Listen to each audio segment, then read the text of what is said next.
প্রিয় বাঙালি, আপনারা তো সব ধরনের পকোড়া খেয়েছেন, কিন্তু একবার সয়াবিনের পকোড়া এইভাবে খাইয়ে দেখুন। 10 টাকার একটি সয়াবিনের প্যাকেট নুন মেশানো গরম জলে দিয়ে সুন্দরভাবে ফুটিয়ে নিন।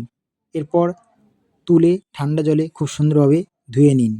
তারপর একটি আলাদা পাত্রে রসুন কুচি, আদা কুচি এবং পেঁয়াজ কুচি, কাঁচা লঙ্কা কুচি এবং গোলমরিচের গুঁড়ো, সঙ্গে চাট মশলা এবং গরম মশলা সাথে দিয়ে 3-4 চামচ কর্নফ্লাওয়ার একটু দেবেন, 1 কাপ ময়দা দেবেন এবং একটু টক দই দেবেন এবং সঙ্গে একটু কাশ্মীরি লঙ্কা এবং সঙ্গে দিতে ভুলবেন না আপনাদের পরিমাণ মতো লবণ এবং 1/2 চা চামচ জোয়ান দিয়ে ভালোভাবে সুন্দর করে মাখাবেন।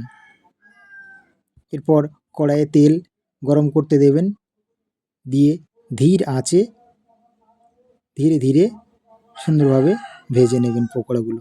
একটার পর একটা আমি সব পকোড়াগুলো ভেজে নিচ্ছি। এরপর সব পকোড়া ভাজা হয়ে গেলে আমরা ওই গরম তেলে কি করব, কাঁচা লঙ্কা আর পুদিনা পাতা বা কারি পাতা যদি আপনার থাকে ভেজে নিয়ে টমেটো কেচাপের সাথে আপনারা সুন্দরভাবে পরিবেশন করুন। খুবই ভালো।